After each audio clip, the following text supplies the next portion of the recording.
श्री शिव महापुराण विद्येश्वर संहिता। साध्य साधन आदि का विचार तथा श्रवण, कीर्तन और मनन, इन तीन साधनों की श्रेष्ठता का प्रतिपादन। व्यास जी कहते हैं, सूत जी का यह वचन सुनकर वे सब महर्षि बोले, अब आप हमें वेदांत सार सर्वस्वरूप अद्भुत शिव पुराण की कथा सुनाइए। सूत जी ने कहा, आप सब महर्षिगण रोग शोक से रहित कल्याणमय भगवान शिव का स्मरण करके पुराण प्रवर शिव पुराण की, जो वेद के सार तत्व से प्रकट हुआ है, कथा सुनिए। शिव पुराण में भक्ति, ज्ञान और वैराग्य, इन तीनों का प्रीतिपूर्वक गान किया गया है और वेदांत वेद्य सद्वस्तु का विशेष रूप से वर्णन है। इस वर्तमान कल्प में जब सृष्टि कर्म आरंभ हुआ था, उन दिनों 6 कुलों के महर्षि परस्पर वाद विवाद करते हुए कहने लगे कि अमुक वस्तु सबसे उत्कृष्ट है और अमुक नहीं है। उनके इस विवाद ने अत्यंत महान रूप धारण कर लिया।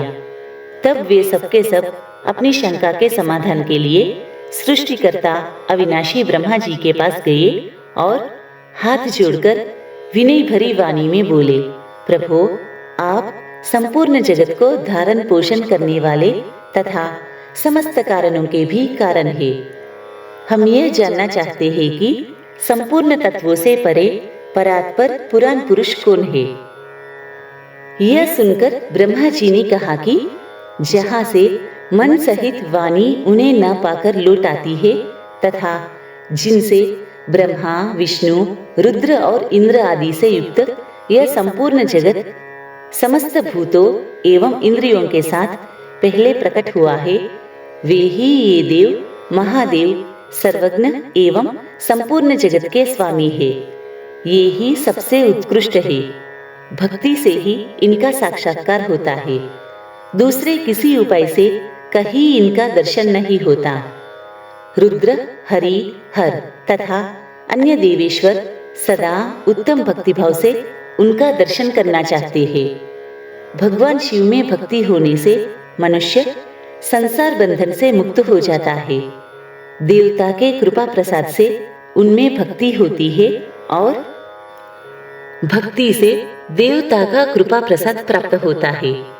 ठीक उसी तरह जैसे यहाँ अंकुर से बीज और बीज से अंकुर पैदा होता है, इसलिए तुम सब ब्रह्मर्षि भगवान शंकर का कृपा प्रसाद प्राप्त करने के लिए भूतल पर जाकर वहां सहस्रों वर्षों तक चालू रहने वाले एक विशाल यज्ञ का आयोजन करो।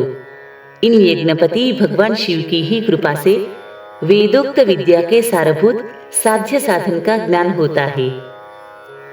शिव पद की प्राप्ति ही साध्य है, उनकी सेवा ही साधन है तथा उनके प्रसाद से जो नित्य नैमित्तिक आदि फलों की ओर से निष्पृह होता है, वही साधक है। वेदोक्त कर्म का अनुष्ठान करके उसके महान फल को भगवान शिव के चरणों में समर्पित कर देना ही परमेश्वर पद की प्राप्ति है। वही सालों के आदि के क्रम से प्राप्त होने वाली मुक्ति है। उन पुरुषों की भक्ति के अनुसार उन सबको उत्कृष्ट फल की प्राप्ति होती है। उस भक्ति के साधन अनेक प्रकार के हैं, जिनका साक्षात महेश्वर ने ही प्रतिपादन किया है। उनमें से सारभूत साधन को संक्षिप्त करके मैं बता रहा हूँ। कान से भगवान के नाम गुण और लीलाओं का श्रवण, वाणी द्वारा उनका कीर्तन तथा मन के द्वारा उनका मनन, इन तीनों को महान साधन कहा गया है। तात्पर्य यह है कि महेश्वर का श्रवण, कीर्तन और मनन करना चाहिए। यह श्रुति का वाक्य हम सबके लिए प्रमाणभूत है। इसी साधन से संपूर्ण मनोरथों की सिद्धि में लगे हुए आप लोग परम साध्य को प्राप्त होंगे। लोग प्रत्यक्ष वस्तु को आंख से देखकर उसमें प्रवृत्त होते हैं, परंतु जिस वस्तु का कहीं भी प्रत्यक्ष दर्शन नहीं होता, उसे श्रवणेन्द्रिय द्वारा जान सुनकर मनुष्य उसकी प्राप्ति के लिए चेष्टा करता है। अतः पहला साधन श्रवण ही है। उसके द्वारा गुरु के मुख से तत्व को सुनकर श्रेष्ठ बुद्धि वाला विद्वान पुरुष अन्य साधन कीर्तन एवं मनन की सिद्धि करे।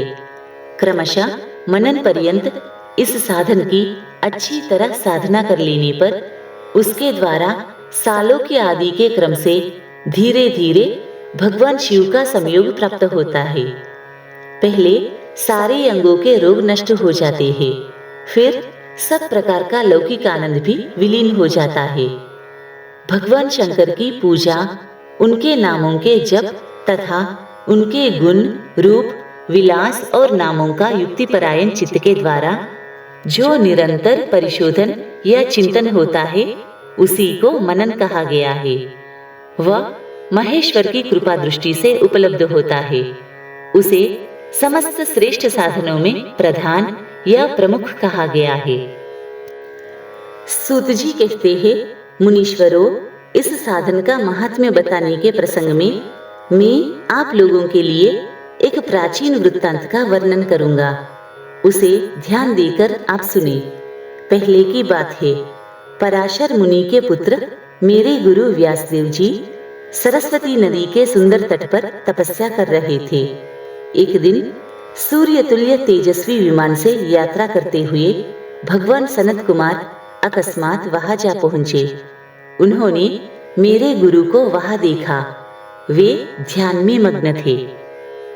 उससे जगने पर उन्होंने ब्रह्मपुत्र सनत कुमार जी को अपने सामने उपस्थित देखा।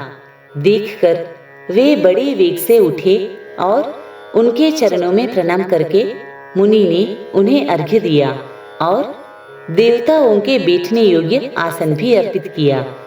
तब प्रसन्न हुए भगवान सनत कुमार विनीत भाव से खड़े हुए व्यास जी से गंभीर वाणी में बोले, मुनि, तुम सत्य वस्तु का चिंतन करो। वह सत्य पदार्थ भगवान शिव ही है, जो तुम्हारे साक्षात्कार के विषय होंगे। भगवान शंकर का श्रवण, कीर्तन, मनन, ये तीन महत्तर साधन कहे गए हैं। ये तीनों ही वेद सम्मत है। पूर्व काल में मैं दूसरे साधनों के संभ्रम में पड़कर घूमता घामता मंदराचल पर्वत पर जा पहुंचा और वहां तपस्या करने लगा। तदनंतर महेश्वर शिव की आज्ञा से भगवान नंदिकेश्वर वहां आए। उनकी मुझ पर बड़ी दया थी।